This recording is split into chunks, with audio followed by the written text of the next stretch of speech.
Shaukat, welcome to Edinburgh. We're enormously grateful to you for having come to Scotland. I know you started off in Canada and then bounced through London to get here. And we're particularly grateful to you for coming to the Asia Scotland Institute, which, as you know, its objective is to inform and equip with the knowledge and skills tomorrow's leaders in Scotland to engage with Asia. And I wonder if you could start off by telling us how you came to move from many years in banking to assume the roles that you did in Pakistan. Well, as you know, I grew up in Pakistan, and my entire education was in Pakistan. And I completed my MBA degree in Pakistan at the business school. There was one business school in Pakistan at the time, set up by the US government. Right. In association with Wharton School. So after I graduated from there, a bank approached me. Several companies were approaching our graduates, and I gave a couple of interviews, one to a tobacco company, one to an oil company, and the third was the bank called Citibank. And I think it was a very fascinating discussion I had. There was an American gentleman who was one of the seniors who interviewed us. And then we were wondering whether they would send me an offer letter or not. But a couple of days later, the offer came. And you nearly didn't go to the interview, I remember. Absolutely. Because my impression of banking then was very different than what banking was. Because I was exposed to our local bank at the university campus, where when you went to cash a check, you met this person with thick glasses and lots of registers and ledgers. Green visor, probably. Absolutely, green visor, literally. And then you would then get a token, then you'd go to another window where they'd post the amount, and a third window where you'd get the cash. So that was my impression of banking, and I told our placement officer at the university, I'm really not interested in banking. Because what I know a little bit about banking, this is not my type of stuff. I like to deal with people, I like to deal with new problems and challenges every day, and need excitement in the job, and can be very motivated doing that. So anyway, I bumped into my finance professor as this discussion was going on, and he said, what's going on? So I told him that they're trying to send me to Citibank for an interview. I'm sure it's a good bank, but banking is not what I want to do. I'm not there to cash checks and count cash all day. They said, you don't understand. Citibank is very different. You must go for the interview. To the extent, and I said, there's not enough time to reach. He said, I'll drive you downtown and leave you there.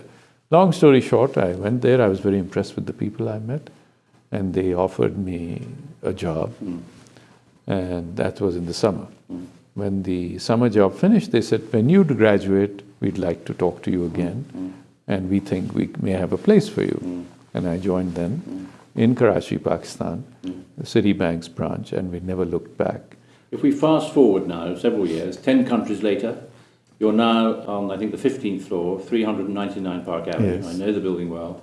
And you are the head of global wealth, as I think I understand it for Citibank. Wealth management, And you're in a meeting, and your secretary comes in with a note for you. Yes, and the note says, there's a phone call from Islamabad, Pakistan, somebody who claims to be the PA of General Musharraf, who has just taken over as the head of the government in Pakistan, and he would like to talk to you. So I told my PA, are you sure this is the case? Because there may be a prank. I don't know General Musharraf. In fact, for that matter, I don't know any general serving in the Pakistan army, because I was living abroad and I had no reason to interact with anybody in the military. That was not my sort of area of strength or interest, for that matter. They said, no, this person wants to talk to you. So I said, okay, excuse me.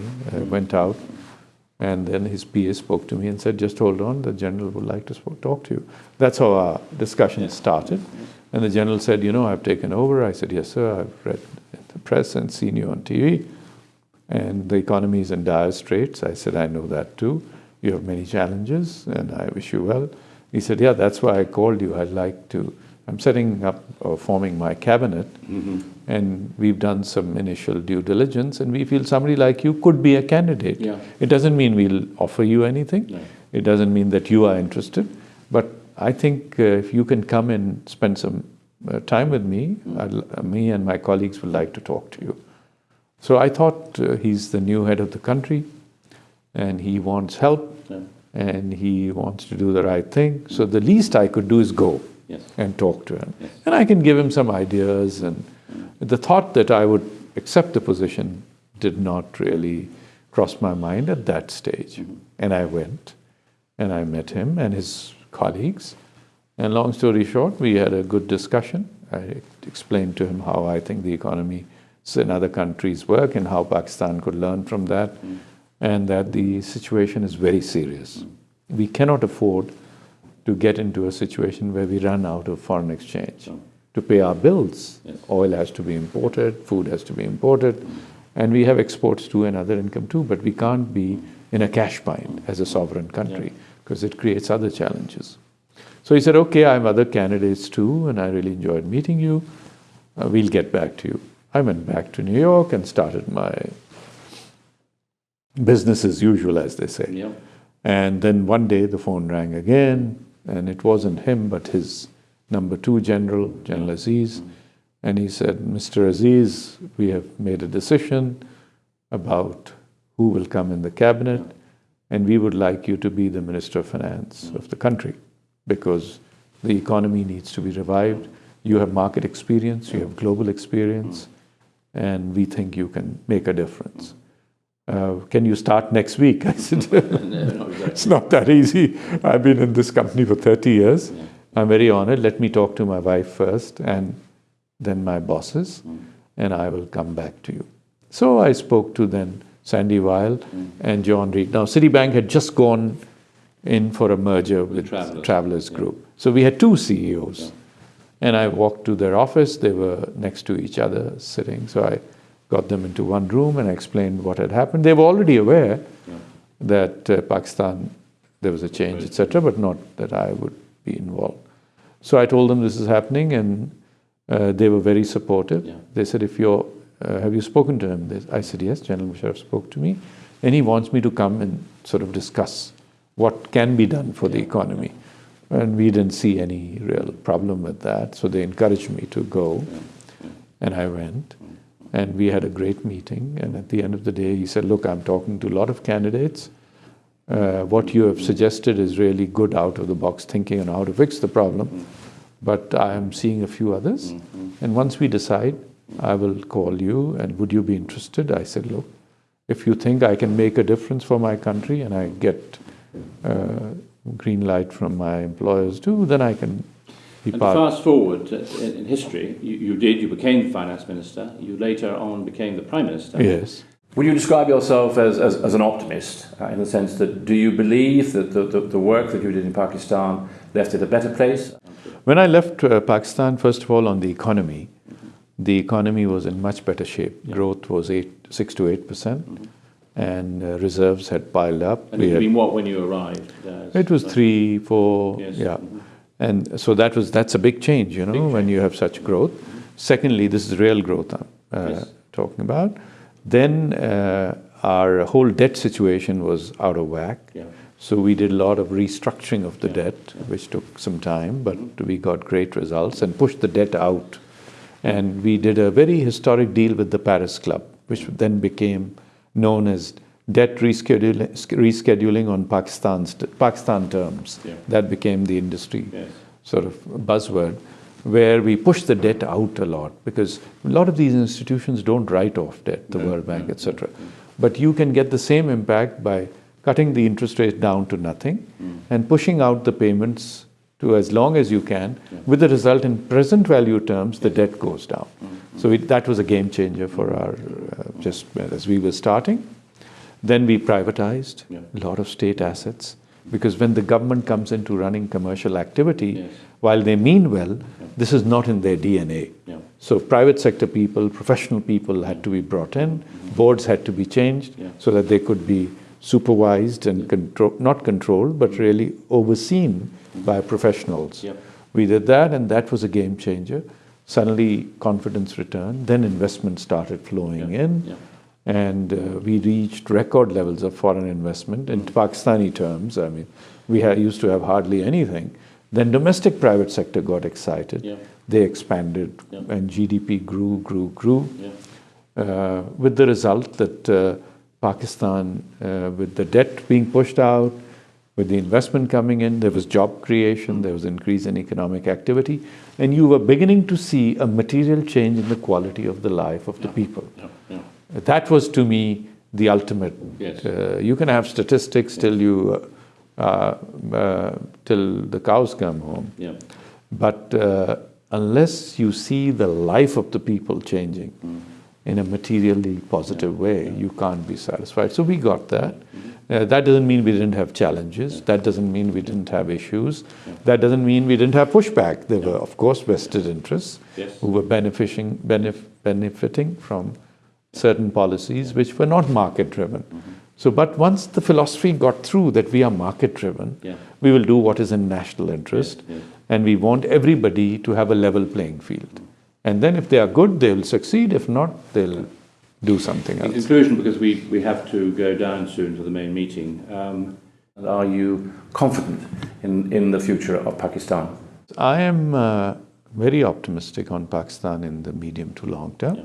Short term, there are challenges like in any country in the world. I believe we have a great human resource pool, second to none, who are all over the world, who have worked all over the world and in the country.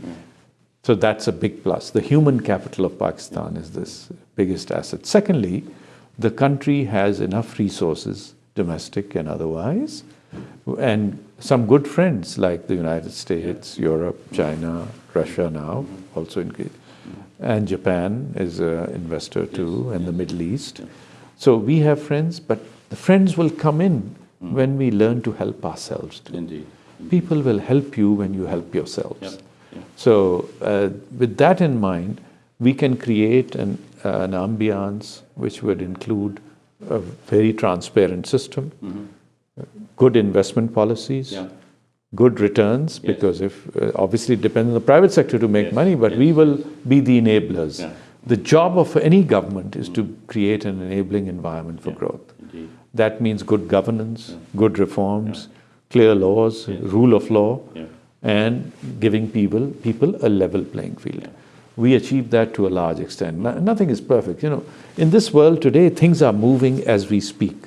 What was good yesterday will not work tomorrow. I remember you said two things you believe in: destiny and divinity. Yes. By which you mean? That I have used in the context of extremism, terrorism, and of course how people think.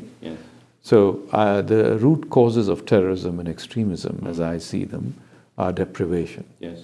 And deprivation has to be looked at very holistically. Yes, indeed. Deprivation can be lack of income, lack of a voice, lack of human rights, lack of resolution of disputes, etc., etc. And that whole area, combined with my own personal philosophy of what I call destiny and divinity. Destiny, when you are, as a human being, entering the real world and you want to build your career and your life, there's something beyond your control which influences how life works out and events work out. That, some people call it very crudely luck.